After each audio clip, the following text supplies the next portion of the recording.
In accordance with the schedule, at this time I'd like to recognize Dr. Cynthia Wetmore. Remember.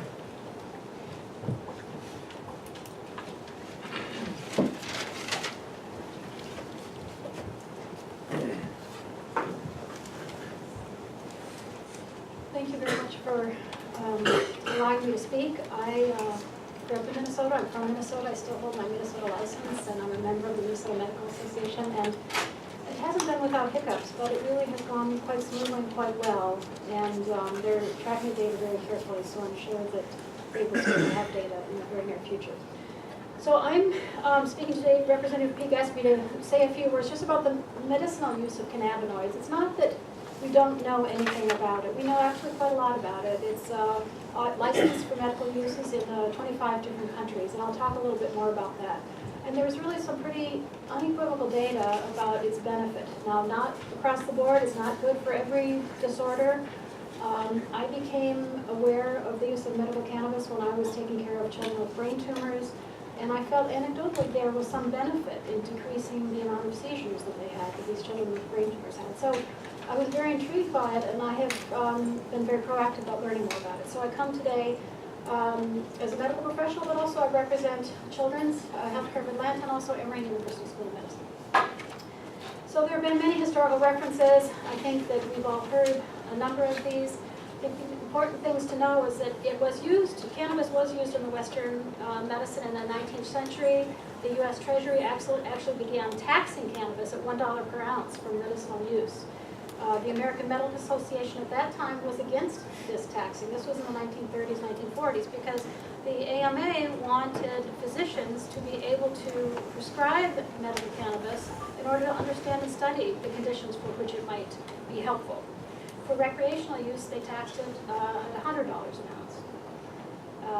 Physicians also, as they are now, are required to fill out paperwork, keep certain information, keep track of the patients, any adverse events or perhaps positive effects that they noticed. That was then discontinued in about early 1951 in the U.S. when Congress passed the Boggs Act, and that was for the first time ever that cannabis was grouped with narcotic drugs for the first time. Now, this was not in response to any firm data or objective data. This was done out of concern. There had been no data showing that marijuana was any more addictive or even similarly addictive as cocaine and heroin. Then the Controlled Substance Act was passed in 1970 so that marijuana was classified as a Schedule I drug, which has no medicinal use. I think that that is being very carefully reevaluated now because it is clear that there is some medicinal use that is appropriate and components of marijuana are helpful for patients. The FDA continued to allow for distribution of cannabis on an individual compassionate use basis from 1978 to 1992. Over 900 patients received a compassionate use form of cannabis, and it was stopped in the early 90s. So I think probably this audience is very well aware, but in order to understand a little bit later of my presentation, I need to point out that there are over 100 different active compounds in marijuana, in cannabinoids. They're generally called cannabinoids. There's a major psychoactive component, which acts at CB1 and CB2 receptors. There's also the major non-psychoactive component, which is CBD. And I think the important thing to notice is that each of these components, a CBD and a THC, has distinct effects upon a cell, and that can be different when one is added to the other. And if for some cases, such as for pain and for cancer therapy to kill cancer cells, it requires to have a little bit more of THC present because it potentiates or it substantiates and synergizes together with the CBD. So it's hard to look just at one and not the other. So cannabinoid receptors, we have them in our body. They're naturally occurring. The CB1 is primarily located in the central nervous system. It mediates pain, stress, energy regulation, lipogenesis or synthesis of fatty acids, and immune function. Now I have some references here that are available at the end of my presentation. And the publications are all generally considered mainstream medical journals, so they're all available through PubMed, and if anyone wants a copy of any of these, I can certainly give it to you to read a little further. CB2 is primarily also in the peripheral tissues. It's expressed on immune cells. It includes the microglia, which are the supporting cells in the nervous system. We have an endogenous endocannabinoid system within our own bodies that was discovered in 1990s. There are natural ligands that bind to these receptors within the nervous system, as well as in the gut and immune system. These two very long, difficult to say words, N-arachidonyl ethanolamine, otherwise known as EAE, and then 2AG, they're both derivatives within our bodies that bind to these receptors, and they help homeostasis, and they help with processing acids and maintaining membranes in the body. These proteins and enzymes are produced and released similar to eicosanoids. Eicosanoids are important in coagulation of blood coagulation and formation of a blood clot. So these eicosanoids are very important to the homeostasis of the body. So a graphic picture of this shows that many different places cannabinoid receptors are found, and they mediate a number of different things. From specifically in the gut, this is in the GI tract. There's CB1 and CB2 within the gut wall, and also within the lining, the surface of the intestine. And this is very important with regard to motility, inflammation. I think that it was great foresight to suggest that one of the conditions that could be cannabis could be used for is inflammatory bowel disease. It seems to be play some effect in maintenance of the gut wall. Now, once again, it has never been tried in a randomized controlled study because we haven't had a consistent pure compound. But there is good preclinical data and good basic science data saying that the receptors are there, the ligand is there. Let's understand better what happens, but we're not able to do that because we have different sources of the cannabis oil and different sources of the compounds, so there's no consistency. The brain also contains many receptors, so things like the nodose ganglion are affecting where the blood pressure is. Cannabinoids act in the liver with liver function, making of steatosis and fatty liver, and also fibrous component of the liver and muscles. So they do a number of things within our nervous system, and it's not well understood because research has been really hampered from the lack of it. So as far as international approval, Israel has allowed for medical use for almost 2 decades. The product is grown on a farm and dispensed to patients without cost. It requires a physician's recommendation. So as far as the physician has to recommend that it's useful for a specific disorder.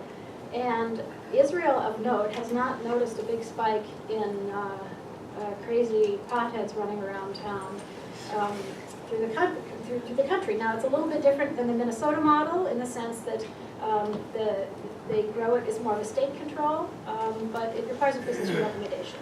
Canada has allowed medical marijuana use since 2001. The 2 components that are made in Great Britain by GW Pharmaceuticals, one of them is the Epidiolex, which is being used here in a collaborative study with GRU, now called Augusta University, that I helped draft for children with intractable seizures, Epidiolex, and Sativex. They're both manufactured in the United Kingdom, where marijuana is illegal. So they're growing it. The government issued them a license in 1998 for GW Pharmaceuticals to grow cannabis for research and development, to try to understand and test the compound and see, is it helpful, or what conditions is it helpful, and what conditions is it not helpful for. There's a medical marijuana law that is currently approved in 25 countries, including Canada, United Kingdom, Switzerland, New Zealand, and a number of other countries, where it has been shown in randomized clinical studies to be helpful in multiple sclerosis for pain and for spasticity. So spasticity is when you can't control your muscles and the muscles cramp up, and it's very, very painful. So in a number of countries, probably the most widely approved compound is a 1-to-1 ratio of CBD and THC that is Sativex. It's produced by GW Pharmaceuticals.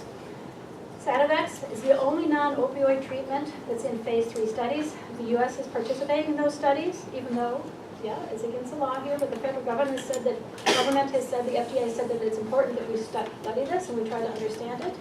Sativex, the 1-to-1 ratio, is also granted fast track designation by the FDA in 2014. That means that the FDA grants a fast track status when there are compelling data suggesting there may be a need and maybe a use, and that allows to move it through a little bit more rapidly. GW anticipates that it might be approved later this year. I don't know. It really depends on the FDA. The use of THC containing medications is already in use in the U.S.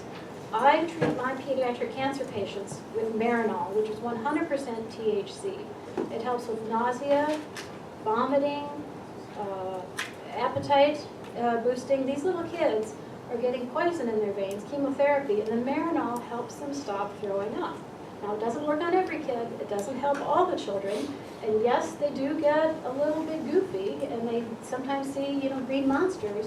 But I think that the parents and the children all agree it's better than throwing up. Now, granted, they're not out driving cars and all of that. And many kids today have no problem with it at all. And probably half the kids or more get benefit from the Marinol. So while THC is illegal and medical cannabis is deemed a Schedule I with no medical use, that itself is inconsistent with regard to our federal government because the FDA has approved these drugs and they are currently in use. Yeah, it's been changed to a Schedule II. Somebody meant it's Schedule II, but it's still a pure THC product. Cancer-related pain. There was a randomized clinical trial done in adults. EORTC stands for the European Organization of Research and Treatment of Cancer. The patients had appropriate pain management, meaning most of them were using opioids. And this is terrible cancer pain. Most likely it was bone or neuropathic. So a lot of breast cancer, lung cancer, prostate cancer that metastasized to the bones. And the pain was mixed.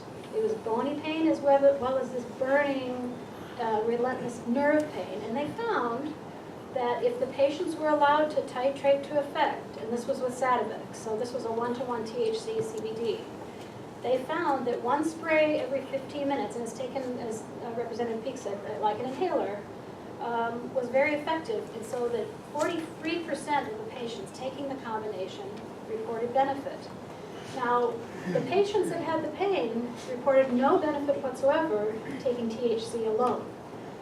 So I think that a number of these studies done in other countries have shown that it really depends upon the condition and the patient as to what ratio might be beneficial. And I know that some of the young patients here were not able to get seizure control with CBD alone, and so they required some THC. Now, as far as cancer therapy, that we know that it does require some THC to actually kill tumor cells. There are a number of studies done in cancer research, as well as a European journal, showing that both liver, lung, breast, and melanoma all had a decreased effect of cell growth. So the cells grew more slowly in the presence of cannabinoid, THC specifically. Also, the blood vessel growth in tumors was inhibited. And I have all these references at the end of my presentation.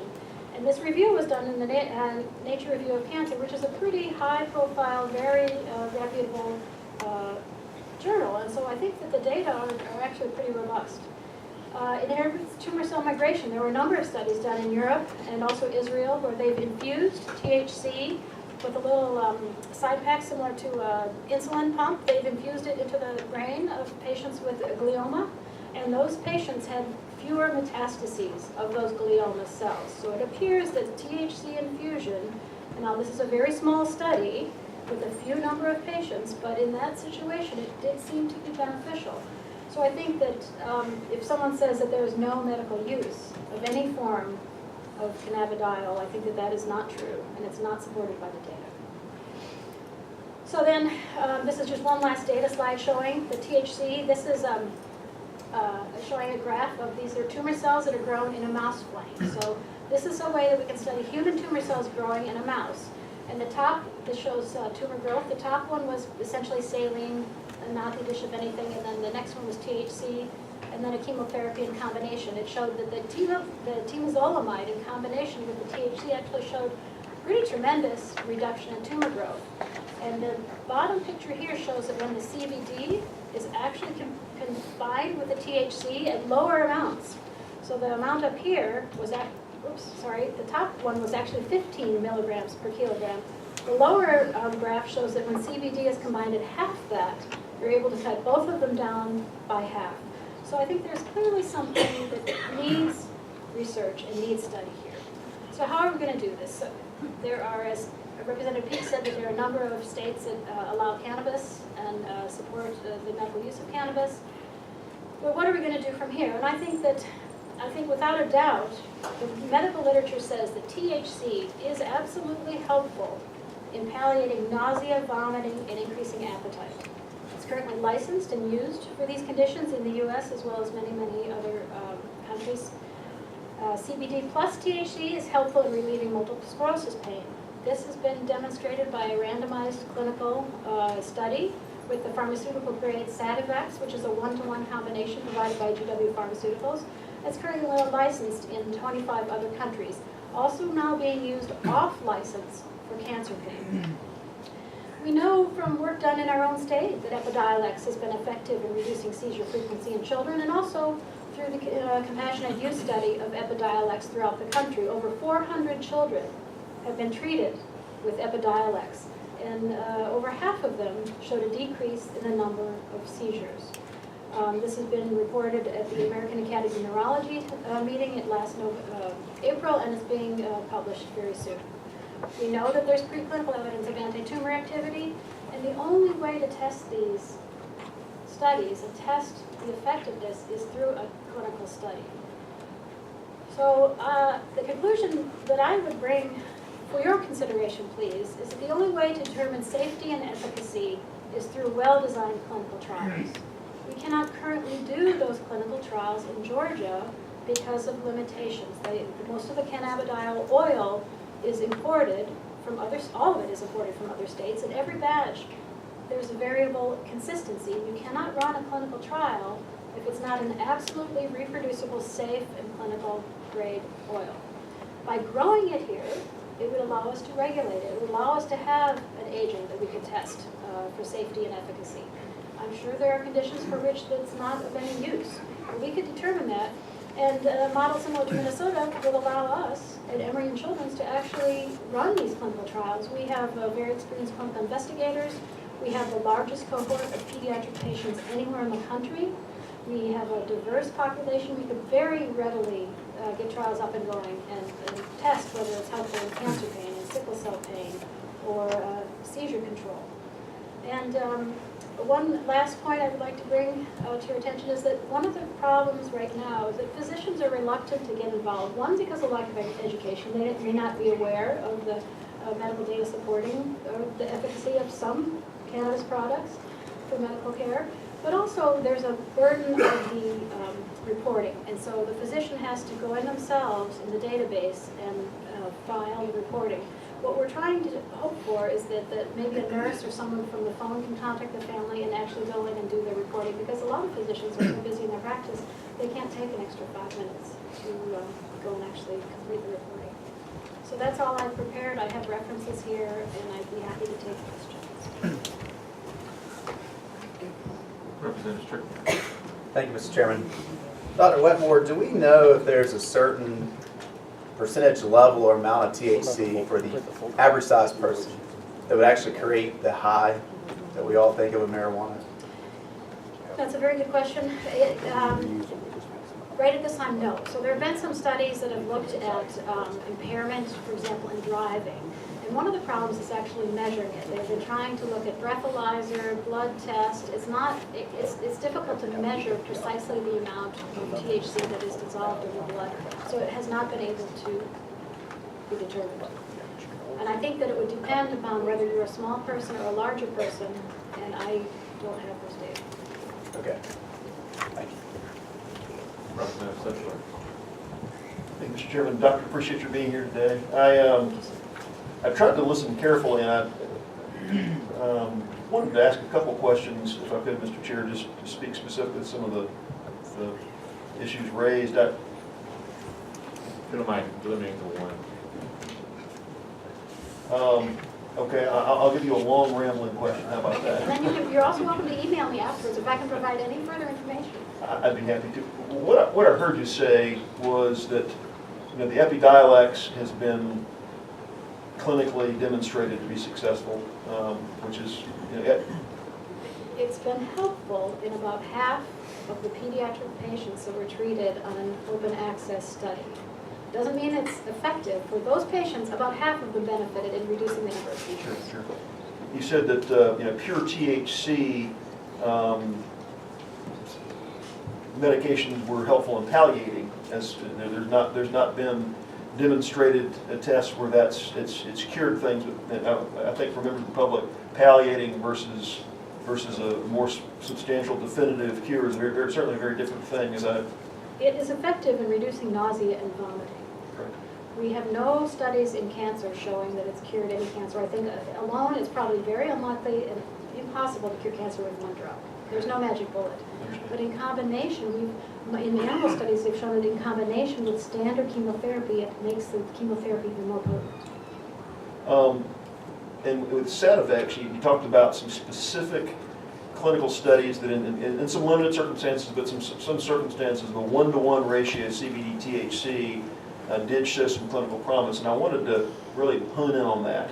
And I say this in the context of, you know, looking nationally at states that have, you know, medical marijuana laws. You look at the 90 to 96% of the prescriptions are for chronic pain as opposed to other specific conditions. I think we look at that and see both our common sense tells us and the data tells us that in other states that have done this largely, it's something other than these acute conditions that you're speaking to that is overwhelmingly, the consumers of medical marijuana are chronic pain victims, and I think we could apply common sense and understand that. Specifically with regard, and this is my question, Mr. Chairman, you know, the 1-to-1 CBD-THC ratio, as I tried to listen as carefully as I could to your presentation, those are the circumstances in which you begin to see some definitive clinical results.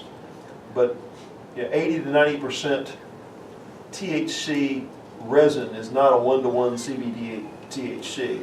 That's a very, very different thing, is it not? Yes, that's a very different thing, and there have not been any trials of which I'm aware that have tried the 100% pure THC resin. So for the question, the 5% THC content we authorized last year by law, that is easily enough THC to mix with CBD and that 1-to-1 ratio. And that was part of the discussion last year, was the CBD-THC relationship was an important part to bring about something that's been demonstrated clinically. It seems with the 5% THC that we passed last year, that's plenty of THC to maintain that 1-to-1 ratio for the kinds of things that have been demonstrated clinically. Is that not the case? That is not the case. So 5% means that it's 5 parts out of 100. And if you have a 1-to-1 ratio, that's 50% THC and 50% CBD. Understand, but with respect to the active ingredient, the 5% THC being 5% of the overall, I see what you mean, of the plant. Well, of the plant, exactly. Yeah, I mean, you'd have to, if you grow 10 plants versus 100 plants, I mean, it just is going to require a larger space to grow, but the THC component, if it's a 5% plant, yes, it's general. I'm not a biochemist. Right. But it is. But the 5% is caught up in the suspension, and the delivery system of the drug that's provided is not all active ingredient. It's and again, I don't know the proper clinical terms, but that 1-to-1 ratio of CBD-THC, the drugs that have got the clinical, that have demonstrated themselves clinically, would be within the confines of what we passed last year, and we don't need to have 90% honey oil resin to be able to make that, to be able to bring about those kinds of clinical effects. Well, one would argue you can still make 100 or 95% honey oil resin with a 5% THC plant. You just need a whole lot of plants. I understand. I just think it's. I want to confirm for the good of the order here that what we did last year, that 1-to-1 ratio, is able to be delivered through what was passed last year. One of the things I think to consider too is if you want to have a more compact facility, you want to have the most robust plants you can that are grown in a secure facility, so you don't have 20 acres of plants growing. And I'm not a farm person. I'm from Minnesota. But I think those are certainly things you need to consider. Some of the other states, like Florida, have moved to a model where they have a little bit higher THC content, so they don't need to grow as many plants and have as many cameras and as many sprinklers and as much security, because they're able to do it in a more compact Representative Brown. Dr. Wetmore, thank you for everything you've done in this field, the research that you provided for us. For the record, you were appointed to serve on the commission that gave the report in December, correct? Yes, sir, it was. If it's all right with you, or I think it's important for the community to know, do you think the Minnesota model is working for Minnesota?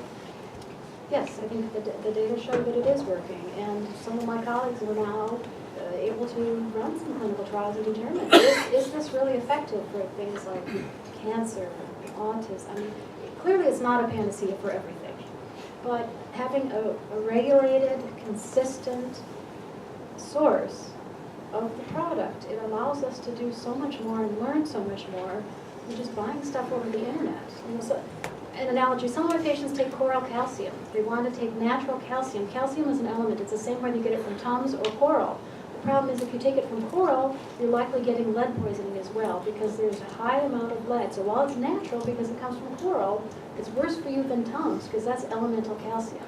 So I think that we, by having control over the production, we're able to have a consistent product that is then useful for study to see if it's helpful and for what conditions there is benefit. Do you mind if I ask how you voted for in-state or for or against? Can you guess? For the record, if you want to state it. Yes, sir. I raised my hand, I voted for. Thank you. Thank you, Mr. Chairman. Seems like it's always like those commercials, 9 out of 10 dentists recommend it. That one doctor. And then you see all the small print. Thank you, doctor. Thank you.